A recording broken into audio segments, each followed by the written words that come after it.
Bienvenue dans ce nouveau tutoriel qui nous permettra d'affecter les ressources que nous venons de créer.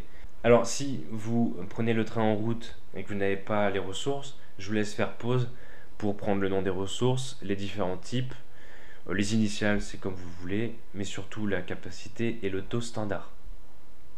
Également le coût d'utilisation pour le serveur. Donc une fois qu'on a nos ressources qui sont créées, nous allons pouvoir revenir sur le Gantt. Donc nous allons faire défiler et rechercher diagramme de Gantt. On va venir agrandir donc la partie de gauche puisqu'elle est celle qui nous intéresse le plus. On a le nom des ressources qui sont déjà créées.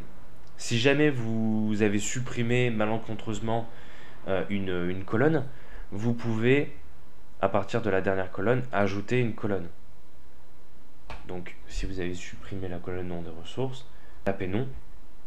Et vous avez nom du livrable, nom des ressources. Donc vous pouvez cliquer sur nom des ressources pour venir l'ajouter. Attention, supprimer, il n'y a pas suppression de la colonne quand vous faites un clic droit. Lorsque vous masquez, vous la supprimez en fait. Pourquoi? Parce que MS Project garde en mémoire l'ensemble des colonnes qui puissent exister. Donc vous ne pouvez pas supprimer techniquement une colonne. Vous ne pouvez que la masquer. Donc nom des ressources. Sur le projet A, je souhaite inscrire par exemple deux ingénieurs par exemple. Donc je vais venir double-cliquer sur la tâche et j'ai une boîte qui s'ouvre et je vais pouvoir aller directement dans l'onglet ressources, indiquer le nom de la ressource, donc cliquer sur la petite flèche et venir prendre les ingénieurs. J'en veux ici, j'en veux 3. Je clique sur OK. Voilà, j'ai 3 ingénieurs. Attention, la tâche A est à 4 jours. Initialement, elle était à 4 jours. Si vous mettez des ressources sur votre tâche et que vous visualisez un changement de durée, ça veut dire que vous n'êtes pas en durée fixe, vous êtes en capacité fixe. Ça, il faut tout de suite le modifier, puisque lorsque nous allons rentrer toutes nos ressources, l'ensemble des durées risque d'être modifié. Donc nous allons dans Fichier, Options, Échéancier, et ici, type de tâche par défaut, durée fixe. Vous venez le modifier pour le projet 1, pour votre projet. Vous cliquez sur OK.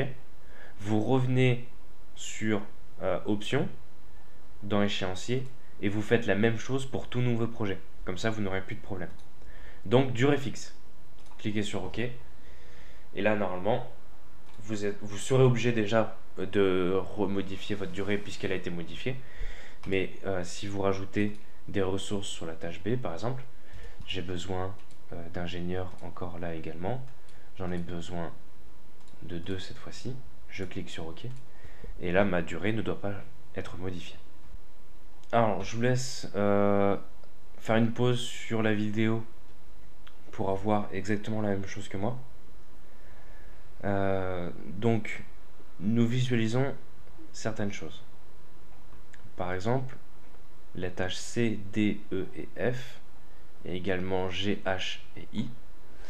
Dans la première colonne qui s'appelle indicateur, nous visualisons un petit bonhomme rouge. Ça indique que vous êtes en manque de ressources. Et donc il va falloir mettre des choses en place. Et ça nous verrons dans une étape ultérieure, dans une prochaine vidéo. Mais en tout cas, MS Project vous l'indique. Comment? Ici, j'ai l'équipe projet, j'ai besoin de 3 personnes, mais je veux également mettre le manager de projet.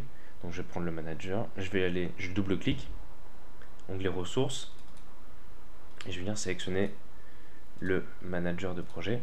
Voilà, une personne. OK. Voilà. Donc là, j'ai l'équipe projet plus le manager de projet. Maintenant, la question se pose sur le serveur. Le serveur, j'en ai besoin tout au long du projet, sur à peu près sur toutes les tâches. Je pourrais euh, facilement, je pourrais facilement venir mettre serveur sur chacune des tâches. Plus simplement, vous pouvez le mettre directement sur le projet au global. Donc je double-clique sur le projet et je vais venir indiquer serveur.